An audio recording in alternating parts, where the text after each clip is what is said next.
Hello everyone, good evening. आज 10 जनवरी 2026 है और daily current affairs MCQ discussion में आप सभी का स्वागत है। मेरा नाम दिवस द्विवेदी और आपको पता है कि हम daily the Hindu, Indian express और पीआईबी में जो भी न्यूज आर्टिकल आते हैं उनको हम यहाँ पे एमसीक्यू फॉर्मेट में देखते हैं। 8 से 10 जो भी इंपॉर्टेंट टॉपिक रहते हैं उन्हें हम एमसीक्यू बनाते हैं, सब तीन तीन स्टेटमेंट वाइज, जहाँ से ज़्यादा नॉलेज आपको मिले।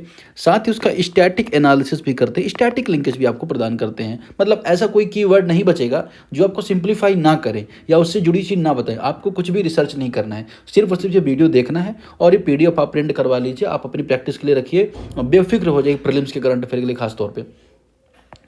तो चलिए शुरू करते हैं, बात करते हैं। पहले जो टॉपिक है, with the reference of report published by UN DESA consider the following statements. तो यूएन डेसा मतलब क्या? United Nation Development Social Affairs Department. मतलब क्या है? संयुक्त राष्ट्र का एक डिपार्टमेंट है। किसका? यूनाइटेड नेशन का। तो यूनाइटेड नेशन का जो डिपार्टमेंट है यूएन डेसा, उसने एक रिपोर्ट जारी की। यूएन डेसा ने एक रिपोर्ट जारी की।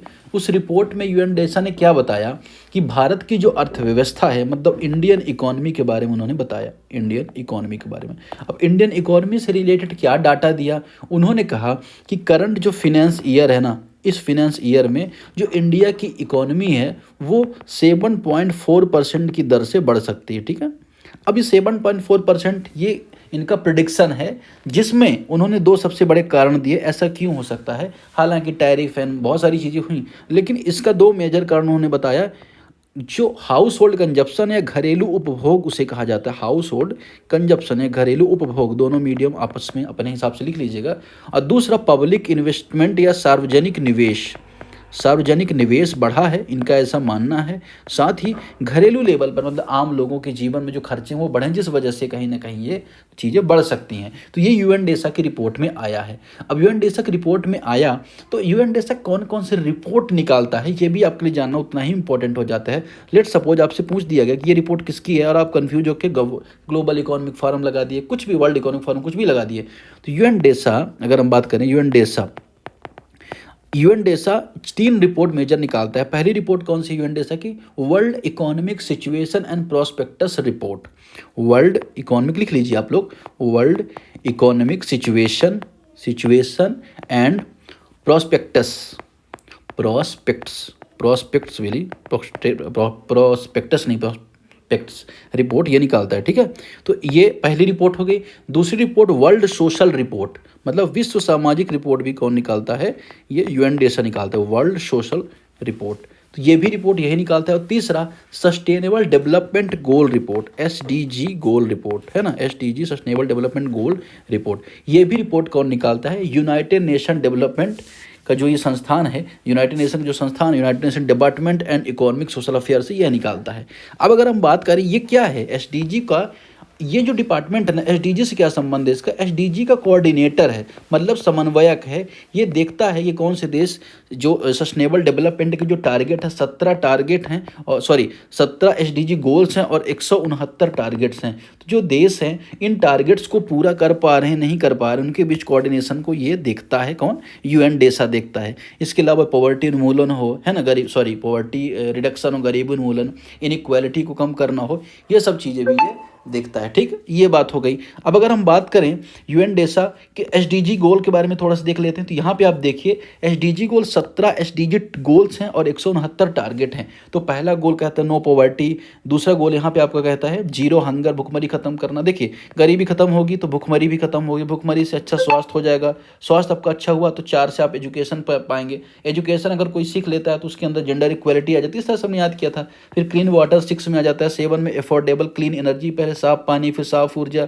फिर इकोनॉमिक ग्रोथ 8 में आता है, 9 में इंडस्ट्रियल इनोवेशन, 10 में रिड्यूस इनइक्वालिटी, मतलब समानता को कम करना, 1-0 के बीच जो गैप है इसको कम करना, इसका मतलब 10। ये याद रखना जरूरी है, कई बार पीसीएस में डायरेक्ट पूछा गया, यूपीएससी में पूछा गया है। और अगर आपको एसडीजी गोल याद होते हैं तो मेंस के आंसर में जो कंक्लूजन पार्ट है ना, कोई भी आंसर आ रहा है आप लिख दीजिए। जैसे मान चलिए कोई वुमेन एम्पावरमेंट का है तो आप वहाँ पे लिख सकते हैं कि एसडीजी गोल 5 को कंप्लीट करने के लिए सरकार प्रयास कर रही है। मान लीजिए भुखमरी का है, आपने लिख दिया एसडीजी 1 और 2, है ना। तो इस तरह से इनका जो यूज है आप बहुत ज़्यादा मल्टीपर्पज़ आप इसका यूज़ कर सकते हैं। 11 में सस्टेनेबल सिटीज़ के बारे में बात होती है, 12 में रिस्पॉन्सिबल कंजप्शन प्रोडक्शन की, 13 में क्लाइमेट ऑन एक्शन, तो एसडीजी गोल क्लाइमेट चेंज को लेके आया, तो एसडीजी गोल 13 को फुलफिल करना, 14 में लाइफ बिलो वाटर है, 15 में लाइफ ऑन लैंड है, और 16 में peace and justice strong institutions है, और 17 में पार्टनर ऑफ द गोल है। तो 17 गोल एसडीजी के यहाँ पे दिए गए, मैंने आपको सारे बता दिए। इनको फुलफिल करने के लिए भी क्या करता है, ये देशों के साथ समन्वय करता है। ये सारी चीज़ें आपने यहाँ पे इसके बारे में समझ लिया, ठीक है। अब चलिए स्टेटमेंट देखते हैं। World economic forum situation and prospectus report is published by UN DESA. मैंने आपको अभी बताया कि world economic situation prospectus report UN DESA निकालता है, दैट इज एब्सोल्युटली राइट, यहाँ पर सही है। दूसरा, sustainable development goal report is brought out by the UN DESA. SDG जो गोल रिपोर्ट है यूएनडेसा के द्वारा पब्लिश की जाती है। तीसरा, world social report focus exclusively on environmental indicator. बहुत ही आसान था इसे इनकरेक्ट करना, इन्वायरमेंटल इंडिकेटर नहीं बल्कि सोशल इंडिकेटर को यहाँ पे फोकस करती है, जेंडर इक्वेलिटी को, एजुकेशन को, इन सबको फोकस करती है वर्ल्ड सोशल रिपोर्ट। तो तीसरा ऑप्शन यहाँ पे एलिमिनेट हो जाएगा, करेक्ट आंसर हो जाएगा ए 1 और 2 ओनली, ठीक है। आगे बढ़ते हैं, क्वेश्चन नंबर सेकंड की तरफ बढ़ते हैं। क्वेश्चन नंबर सेकंड किसके बारे में है, with the reference of Ratapani tiger reserve. तो रातापानी टाइगर रिजर्व क्यों न्यूज में था, ये मुख्यमंत्री जो मध्य प्रदेश के, सबसे पहले पता होना चाहिए आपको कि है कहाँ पे, मध्य प्रदेश में है। तो ये भारत का मैप बना ही है, आपने यहाँ पे देख ही रहे हो, तो यहाँ पे इस तरह का मध्य प्रदेश का नक्शा है, ठीक। यहाँ पे रातापानी की लोकेशन यहाँ पे, ठीक। अब यहाँ पे उन्होंने बताया कि जो नया घोषित किया गया है, नया जो डिक्लेयर किया गया रातापानी टाइगर रिजर्व, उसका नाम इन्होंने बदल दिया। और उसका नाम किसके नाम पर कर दिया, बहुत इंपॉर्टेंट, आपको ये पर्सनालिटी जानना बहुत जरूरी है, हिस्ट्री से जुड़ी है। विष्णुधर वाकणकर, विष्णुधर वाकणकर जो पद्मश्री पुरस्कार भी प्राप्त कर चुके हैं, उनके नाम पर इसका नाम कर दिया गया, ठीक है ना, रातापानी का। अब जो विष्णुधर वाकणकर के बारे में थोड़ा जान लीजिए, क्योंकि इंपॉर्टेंट पर्सनालिटी हैं। 1919 में इनका जन्म हुआ था, 4 मई को इनका जन्म हुआ था मध्य प्रदेश में। और इन्होंने क्या खोज की थी, बहुत इंपॉर्टेंट, मध्य प्रदेश में एक साइट है भीम बेटिका, भीम बेटिका की खोज इन्होंने की थी। और भीम बेटिका कहाँ पे, मध्य प्रदेश के रायसेन जिले में है। कहाँ पे, मध्य प्रदेश के रायसेन जिले में। कई बार यूपीएससी ने क्वेश्चन पूछा है, और यूनेस्को ने 2003 में इसको हेरिटेज डिक्लेयर किया, यूनेस्को ने, ठीक है। तो ये भी आपको यहाँ पे थोड़ा सा याद रखना है। यहाँ पे सोशल लाइफ है, शिकार करने के तरीके, तो जो भी स्टोन एज में किस तरह से लोग अपना जीवन जीते थे, उसको पेंटिंग के माध्यम से समझाया गया है, किसमें, भीम बेटिका की गुफाओं में, भीम बेटिका की केव्स में। और एक रॉक आर्ट स्टडीज का एक नई दिशा यहाँ से इन्होंने तय की। तो ये विष्णुधर वाकणकर के बारे में यहाँ पे हमने जाना। अब रातापानी टाइगर रिजर्व के बारे में थोड़ा सा जान लेते हैं, क्योंकि ये रायसेन और सीहोर जिले में पड़ता है। और यहाँ पे अगर आप मैं बताऊँ, बरना जलाशय है, बरना जलाशय है, वरना जलाशय यहाँ पे पॉपुलर है। और इस रिजर्व में एक नदी बहती है, उस नदी को कहा जाता है कोलार नदी। तो कोलार नदी रातापानी जो कहते हैं ना कि टाइगर रिजर्व, वहाँ से बहती है, जहाँ पे पहाड़ियाँ पठारी सबसे घिरा हुआ है। और यहीं पर एक इम्पॉर्टेंट साइट है, गिन्नौरगढ़ का किला, गिन्नौरगढ़ का किला, ये इंपॉर्टेंट साइट है, खास तौर पे जो आपको देखने को मिलेगी। और ड्राई डिसिडुअस फॉरेस्ट भी आपको देखने, सागौन के बहुत ज़्यादा बाग मिलेगा आपको यहाँ पे। तो बहुत सारे जीव जंतु आपको यहाँ पे मल्टीपल टाइप के मिलेंगे, कोई रेयर ही होगा जो यहाँ नहीं मिलेगा। बाकी लोमड़ी है, सियार है, लकड़बग्घा है, तेंदुआ है, बाघ है, काला हिरण है, सब यहाँ पे मिलता है, ठीक है। तो इसका सही आंसर क्या हो जाएगा, अगर हम देखें ऑप्शन पहले देख लेते हैं। ऑप्शन यहाँ पे दिए गए हैं कि it is located in the Raisen and Sehore district of Madhya Pradesh. Madhya Pradesh के रायसेन सीहोर जिले में है। The Kolar river from the eastern boundary of the river, Kolar नदी इसकी पूर्वी सीमा बनाती है। The reserve lies parallel of northern side of Narmada river, यह रिजर्व नदी उत्तरी किनारे के समानांतर, नर्मदा नदी के उत्तरी किनारे में बहती है। ये यहाँ पे तीसरा स्टेटमेंट यहाँ पे कहना चाह रहा है। अब इसका सही आंसर क्या होगा, सही आंसर होगा ए। अगर हम बात करें पूर्वी सीमा बनाती है ना, ये चीज़ यहाँ पे इनकरेक्ट होगी। क्यों इनकरेक्ट होगी, कि पूर्वी सीमा नहीं बनाती, आई थिंक जहाँ तक मुझे पता है तो पूर्वी सीमा नहीं बनाती, शायद पश्चिमी सीमा बनाती है। लेकिन एक बार मैं आपको कन्फर्म करके भी बता देता हूँ, गिव मी अ सेकंड। पूर्वी सीमा एक बार और यहाँ पे देख लेते हैं, ऑप्शन यहाँ पे दिया हुआ है आंसर। हाँ, यहाँ पे क्या कह रहा है कि वेस्टर्न बाउंड्री, ठीक है ना, वेस्टर्न बाउंड्री पश्चिमी सीमा ये बनाती है, ठीक है। चलिए आगे बढ़ते हैं, क्वेश्चन नंबर 3 की तरफ बढ़ते हैं। क्वेश्चन नंबर 3 यहाँ पे बात कर रहा है with the reference of creators corner platform के बारे में। अब ये क्या है क्रिएटर्स कॉर्नर प्लेटफॉर्म, हाल ही में प्रसार भारती ने डीडी न्यूज में क्रिएटर कॉर्नर नामक एक प्लेटफॉर्म लॉन्च किया, जिसका पर्पज़ देश भर के डिजिटल कंटेंट क्रिएटर्स को सशक्त बनाना है। तो किसने लॉन्च किया, प्रसार भारती ने लॉन्च किया, ये आपको थोड़ा सा पता होना चाहिए। प्रसार भारती तो ये गवर्नमेंट का एक इनिशिएटिव है, पीआईबी में ये डाटा आया हुआ था। तो प्रसार भारती को जानना जरूरी हो जाता है। पब्लिक सर्विस ब्रॉडकास्टर इसको बोला जाता है। और ये एक तरह की लीगल बॉडी है, कब कैसी बॉडी, लीगल बॉडी है, विधिक निकाय है या स्टैचुरी बॉडी भी अगर आप इसे बोल सकते हैं, और इसको इस्टेब्लिश किया गया था 1997 में। प्रसार भारती अधिनियम बनाया गया था, एक्ट आया था प्रसार भारती एक्ट 1997, इसीलिए स्टैचुरी बॉडी कहलाती है। इसका पर्पज़ क्या होता है? जनता को सूचनाएं देना, मनोरंजन प्रदान करना, दूरदर्शन वगैरह इसके अंतर्गत आते हैं। ऑल इंडिया रेडियो भी प्रसार भारती के अंतर्गत आता है और इसका हेडक्वार्टर नई दिल्ली में है। तो ये प्रसार भारती के बारे में आपने सारी चीज़ें यहाँ पर जान ली। अब कंटेंट क्रिएटर्स को यहाँ पे मदद करना, यहाँ पे फिनेंस वाइज हो, चाहे कंटेंट क्रिएटर चाहे किसी फील्ड में हो, आर्ट एंड के फील्ड में, साइंस के फील्ड में हो, या किसी भी फील्ड में हो, उन सबका मदद करना यहाँ पे, या डिजिटल इकोनॉमी को बढ़ावा देने के संबंध में ये इनिशिएटिव शुरू किया गया है। ऑप्शन यहाँ पर it is the launch by the Prasar Bharati and telescope on daily D news, ये बात यहाँ पे करेक्ट है, प्रसार भारती के द्वारा लॉन्च किया गया है। दूसरा, it operate on the revenue sharing model favourite of Prasar Bharati, यह राजस्व साझाकरण मॉडल भारती के पक्ष में है। तीसरा, it aim to promote digital economy by encourage quality content, इसका पर्पज़ क्या है कि इसका उपयोग गुणवत्ता कंटेंट निर्माण प्रोत्साहित करना है, ठीक है ना। अब यहाँ पे दूसरा जो ऑप्शन बोल रहा है ना कि it operate on the revenue sharing model favouring Prasar Bharati, ये ऑप्शन यहाँ पे इनकरेक्ट है, ठीक है। ये ऑप्शन क्यों इनकरेक्ट है, आइए थोड़ा सा देख लेते हैं। तीसरा ऑप्शन है, ठीक है, मुझे भी अभी एग्जैक्टली ध्यान नहीं आ रहा था। हाँ देखिए, यहाँ पर आप देखोगे क्रिएटर्स जो friendly 90% content creator, 10% Prasar Bharati का रहेगा, ठीक है। मध्य प्रदेश का हम यहाँ पे देख रहे थे, साइट देख लेते हैं, ये सतपुड़ा वाइल्ड लाइफ सेंचुरी है, रातापानी यहाँ पे मध्य प्रदेश में, इस लोकेशन की हम यहाँ पे बात करें भारत में। ईस्टर्न वाला पार्ट है, मध्य प्रदेश का ईस्टर्न पार्ट है, यहाँ पे छत्तीसगढ़ लगता है, छत्तीसगढ़ में अचानक मारे संजय डुबरी है, बांधवगढ़ है यहाँ पे मध्य प्रदेश में, कान्हा मध्य प्रदेश में है, पेंच मध्य प्रदेश में है, ठीक है ना। तडोबा ये महाराष्ट्र का हिस्सा, ये वाला पार्ट महाराष्ट्र का नीचे आ जाता है, इधर छत्तीसगढ़ का है, ये यूपी, और ये पन्ना वगैरह है, नौरादेही है, सतपुड़ा, रातापानी, बांधवगढ़ है ना, ये सब मध्य प्रदेश के हैं, ठीक है। चलिए आगे बढ़ते हैं, इसका सही आंसर क्या हो जाएगा, केवल एक यहाँ पे हो जाएगा, है ना, ए, 1 और 2 मतलब। चलिए क्वेश्चन नंबर 4 देखते हैं। With the reference of Pankhuri portal के बारे में आपको स्टेटमेंट बताना है, पंखुड़ी पोर्टल न्यूज में क्यों था इसके बारे में देख लेते हैं। तो देखिए, हाल ही में महिला विकास मंत्रालय ने पंखुड़ी पोर्टल को लॉन्च किया, ठीक, किसने लॉन्च किया, ministry of women and child development, है ना, तो इसने लॉन्च किया। और ये इंटीग्रेटेड कॉर्पोरेट सोशल रिस्पॉन्सिबिलिटी का प्लेटफॉर्म है, एकीकृत CSR प्लेटफॉर्म है, जो पार्टनरशिप एंड, अगर हम बात करें डिजिटल पार्टनरशिप का डिजिटल पोर्टल, इसका पर्पस क्या है कि महिलाओं के विकास व बाल विकास से जुड़ी हुई जो पहल हैं उनमें कोऑर्डिनेशन करना, उनमें ट्रांसपेरेंसी लाना, है ना, ये सब इसका पहल है। और ये सिंगल विंडो प्लेटफॉर्म है, ठीक।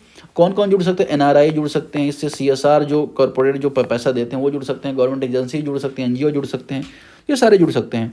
ऑप्शन है कि it is integrated CSR and partnership facilitation digital portal, या CSR और साझेदारी को सुगम बनाने वाला एकीकृत प्लेटफॉर्म है, करेक्ट है। दूसरा, all financial contribution through the portal are allowed in cash, सब कुछ वित्तीय योगदान कैश के रूप में होगा, नहीं, ये बात यहाँ पे इनकरेक्ट है थोड़ा सा, है ना। अब इसके अंतर्गत अगर हम बात करें, इस पोर्टल में फ्लैगशिप योजनाओं को क्या करेगा, इंपॉर्टेंट, जैसे मिशन वात्सल्य का आपने सुना होगा, मिशन वात्सल्य का, मिशन शक्ति का भी आपने सुना होगा, और मिशन सक्षम आंगनवाड़ी का सुना होगा। तो ये भी, इन मिशनों को भी सपोर्ट करना इसका यहाँ पे पर्पज रहेगा। इससे डिजिटली अगर हम देखें, इंक्लूसिविटी आएगी। तो इसका सही आंसर क्या हो जाएगा, इसका सही आंसर हो जाएगा 1 and 3 ओनली, ठीक है। दूसरा ऑप्शन जो टोटल फिनेंस जो कैश में होगा, ये बात यहाँ पे इनकरेक्ट है। आगे बढ़ते हैं, क्वेश्चन नंबर 5 की तरफ बढ़ते हैं। क्वेश्चन नंबर 5 क्यों न्यूज में था, हाल में DRDO ने हाइपरसोनिक मिसाइल सिस्टम के अंतर्गत बड़े आकार का, अगर हम बात करें, स्क्रैमजेट का परीक्षण किया, स्क्रैमजेट इंजन का परीक्षण किया। अब स्क्रैमजेट, रैमजेट, ये सब इंजन होते क्या हैं, देखो थोड़ा थोड़ा मैं आपको बताऊंगा, जितना आप समझ सकते हैं उतना ही, या जितनी आवश्यकता उतना ही। अगर हम बात करें तो रैमजेट, स्क्रैमजेट दोनों एयर ब्रीदिंग जेट इंजन्स होते हैं। तो आपको ये पता होना चाहिए, जेट इंजन है, एयर ब्रीदिंग इंजन है ना। एयर ब्रीदिंग का मतलब क्या हो जाएगा, एयर ब्रीदिंग का मतलब हो जाएगा ये इंजन हवा से ऑक्सीजन ले लेते हैं, ऑक्सीडाइजर ले जाना इनके लिए आवश्यक नहीं होता। जैसे अगर आप जाएंगे रॉकेट में, ऑक्सीडाइजर ले जाने के, आग को जलाने के लिए ऑक्सीजन की आवश्यकता होती है, तो ऑक्सीडाइजर अलग से ले जाना पड़ता था पहले। लेकिन इसमें क्या होगा, आपको अलग से ऑक्सीडाइजर नहीं ले जाना पड़ेगा, बाहर हवा से ही ये ऑक्सीजन ले लेते हैं, ठीक है। ये बात हो गई, किसकी बात हो गई, एयर रैमजेट स्क्रैमजेट दोनों में। अब रैमजेट में क्या होता है, जो रैमजेट इंजन होता है इसमें कोई कंप्रेसर या टरबाइन नहीं होता, ठीक है ना। यहाँ हवा इंजन में, हवा को इंजन में तेज गति से कंप्रेस किया जाता है, ठीक है।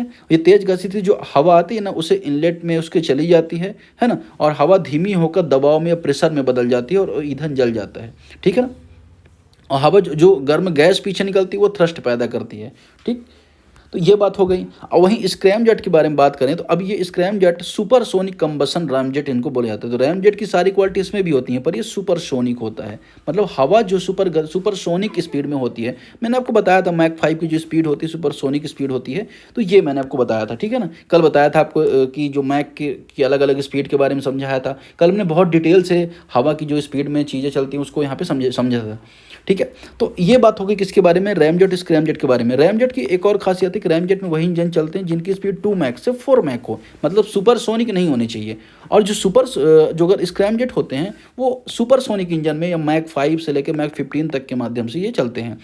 रैमजेट में क्या होता है, लिक्विड फ्यूल का यूज होता है, लिक्विड फ्यूल का यूज होता है, और स्क्रैमजेट में हाइड्रोजन या अदर फ्यूल का भी यूज होता है, ठीक है ना। तो ये भी इंपॉर्टेंट हो गया। अब अगर हम देखें हाइपरसोनिक मिसाइल के लिए अगर आप देखेंगे तो स्क्रैमजेट इंजन का यूज होना है, ठीक है ना। तो भारत का कार्यक्रम चल रहा है हाइपरसोनिक मिसाइल कार्यक्रम, उसमें स्क्रैमजेट इंजन का यूज होगा, ठीक। तो ये हमने आसान भाषा में इसको समझ लिया। ऑप्शन देख लेते हैं। It is air breathing engine design to the operate a hypersonic speed, या वायु शोषण इंजन है जिसे हाइपरसोनिक गति पर कार्य करने के लिए डिजाइन किया गया है, ठीक है, ये बात एकदम करेक्ट है। It require rocket assisted take off as it is can not generate thrust at zero speed. यह स्क्रैमजेट जो होता है शून्य गति पर थ्रस्ट उत्पन्न नहीं कर सकता, इसलिए रॉकेट सहायता पर टेक ऑफ की आवश्यकता होती है। देखिए टेक ऑफ की आवश्यकता किसे होती है, टेक ऑफ की आवश्यकता रैमजेट इंजन में होती है। दूसरा ऑप्शन जो है ना वो रैमजेट इंजन के बारे में बात कर रहा है, किसके बारे में, स्क्रैमजेट इंजन के बारे में बात नहीं कर रहा है, ठीक है ना। अगर हम बात करें स्क्रैमजेट के बारे में, सॉरी यहाँ पे अगर हम बात करें तो यहाँ पर अगर जो स्क्रैमजेट इंजन होता है ना उसमें सेल्फ स्टार्ट नहीं होता, इसे मैक 5 से पहले ले जाना पड़ता है। मतलब क्या, जो बात यहाँ पे की जा रही है कि शून्य गति पर थ्रस्ट पैदा नहीं होता, इसे टेक ऑफ की आवश्यकता होती है, ये बात यहाँ पे करेक्ट है। तीसरा जो ऑप्शन है, it use rotating compressor similar to turbojet engine, इसमें टर्बोजेट इंजन की तरह घूर्णनकारी कंप्रेसर होता है। अब यहाँ पे आप फोटो देखिए, अब इसमें जो कंप्रेसर की बात यहाँ पे की जा रही है वो स्क्रैमजेट पे कहाँ है, तो यहाँ पे जो तीसरा ऑप्शन है ना इनकरेक्ट हो जाएगा। Scramjet do not rotating compressor of turbine compression of air occurs due to the high speed forward motion in vehicle itself. तो करेक्ट आंसर इसका 1 और 2 यहाँ पे इसका करेक्ट आंसर हो जाएगा, ठीक है। आगे तो इसका सही आंसर क्या हो जाएगा, सही आंसर हो जाएगा क्या, 1 और 2, ठीक। क्वेश्चन नंबर 6 हम हाइपरसोनिक मिसाइल के बारे में देखेंगे। हाइपरसोनिक मिसाइल भी चर्चा में था, तो कल हमने मिसाइल सिस्टम ना बहुत अच्छे से देखा था। अगर आप यहाँ तक पहुँच चुके हैं तो वीडियो को लाइक जरूर कर दें, क्योंकि अगर आप लाइक करेंगे तो ये और भी स्टूडेंट तक जाएगा और इससे वैल्यू क्रिएट होगी कंटेंट की भी, और ज़्यादातर लोगों को जाएगा, तो मुझे भी एक कहते हैं ना कि मोटिवेशन मिलेगा। तो चलिए शुरू करते हैं, दूसरे क्वेश्चन नंबर 6 की तरफ बढ़ते हैं। क्वेश्चन नंबर 6 किसके बारे में है, यहाँ पर हाइपरसोनिक मिसाइल सिस्टम के बारे में है कि ठीक है हाइपरसोनिक मिसाइल क्या होती है। तो हाइपरसोनिक मिसाइल होती क्या है, देखिए मैंने आपको बताया कि मिसाइल की अलग अलग स्पीड के आधार पर कैटेगरी होती है। जिन मिसाइल की स्पीड मैक 5+ होती है उन्हें हाइपरसोनिक मिसाइल कहा जाता है। और कल हमने यहाँ पे बहुत डिटेल से हाइपरसोनिक मिसाइल के बारे में समझा था। अब हाइपरसोनिक जो डीआरडीओ ने क्या किया, हाइपरसोनिक मिसाइल कार्यक्रम का उपयोग करके स्क्रैमजेट को ही बना रहे हैं, और हाइपरसोनिक की बहुत सारी मिसाइल्स भी आगे चल के आने वाली हैं। तो यहाँ पर हमने कल इसके बारे में देखा था हाइपरसोनिक ग्लाइड मिसाइल के बारे में, जो क्या करेगी, जनरली क्या होता है बैलिस्टिक मिसाइल होती हैं जो अपना पाथ ग्रेविटी के थ्रू तय करती हैं। क्रूज मिसाइल कुछ इस तरह होता है। हाइपरसोनिक मिसाइल थोड़ा सा डिफरेंस होती है, ये जाती तो है ऊपर तक, फिर उसके बाद अगर आप देखेंगे जो टारगेट पर क्या करती है, बहुत तेजी से गति करती है, और अगर हम बात करें इसको इंटरसेप्ट करना भी बहुत मुश्किल हो जाता है, ठीक है, और बहुत एक्यूरेटली ये टारगेट को हिट करती है। तो ये उसकी खासियत होती है किसकी, हाइपरसोनिक मिसाइल की। आई थिंक मैंने कुछ यहाँ पे चीज़ें हाइपरसोनिक मिसाइल के बारे में कुछ यहाँ पे इमेज यहाँ पे डाल रखी है कि hypersonic missile type of missile that can travel speed great Mach 5 से स्पीड गति करती है साउंड से 5 गुना ज़्यादा।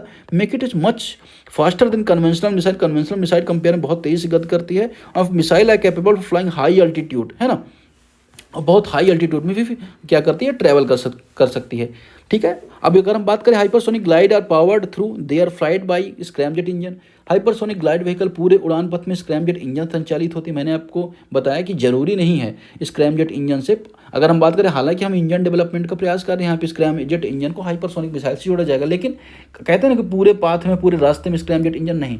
अगर जब तक वो मैक 5 की स्पीड नहीं पकड़ेगी तब तक उसे स्क्रैमजेट इंजन का यूज़ करना आसान नहीं होगा, ठीक है। तो पहले अगर हम बात करें ना, जो बोला जा रहा है कि पूरे पथ में, पूरी यात्रा के दौरान स्क्रैमजेट से, तो ये बात यहाँ पे इनकरेक्ट हो जाएगी, ठीक है। दूसरा, hyper cruise missile using air breathing scramjet engine after launch. Hypersonic cruise मिसाइलें लॉन्च के बाद वायु का जो ऑक्सीजन उसको यूज़ करती हूँ। मैंने आपको बताया था पिछले ऑब्जर्वेशन में कि क्या होता है कि ऑक्सीजन जो बाहर होती है ना उसी को यूज़ कर लेती है, अलग से ऑक्सीडाइजर नहीं ले जाना पड़ता। तीसरा, hypersonic missile travel at speed greater than Mach 5। ये बात यहाँ पे करेक्ट है, मैक 5 से ज़्यादा इसकी गति होती है। तो 2 और 3 इसका करेक्ट आंसर हो जाएगा यहाँ पर, ठीक है। क्वेश्चन नंबर 7 देखेंगे, यहाँ पे पोषण ट्रैकर के बारे में देखें। पोषण ट्रैकर यहाँ पे इंपॉर्टेंट न्यूज में था, ठीक। क्या ऑप्शन है यहाँ पे कि विद द रेफरेंस ऑफ पोषण tracker consider the following statements.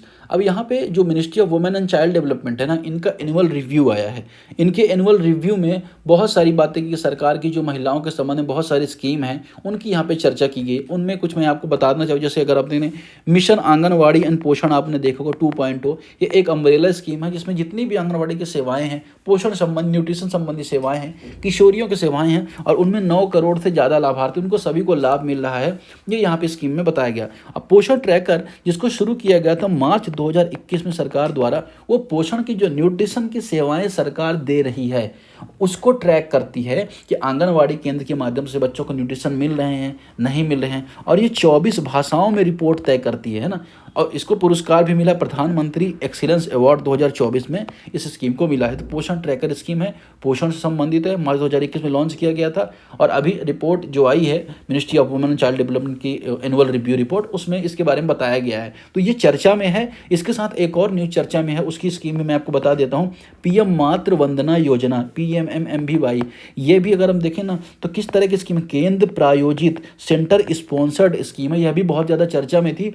जो मदर का जो न्यूट्रिशन होता है, मातृ का जो पोषण होता है, उसको सुधार करने में, जो बच्चों की मृत्यु हो जाती है पैदा होने के दौरान, शिशु मृत्यु दर उसमें कमी लाने में ये बहुत सहायक हुई ये वाली स्कीम। साथ ही अगर हम देखें मिशन शक्ति की भी चर्चा की गई है उस एनुअल रिव्यू में। तो ये भी चर्चा में, मिशन शक्ति का मतलब क्या, महिलाओं की सुरक्षा और उनकी एम्पावरमेंट। उसमें चाहे 1 स्टॉप सेंटर की बात करें, महिला हेल्पलाइन नंबर 181 की बात करें, चाहे सी बॉक्स की बात करें, इन सब की भी रिपोर्ट में अच्छे इम्पैक्ट देखने को मिला है। ऑप्शन देखें, it provide real time beneficiary level monitoring nutrition services.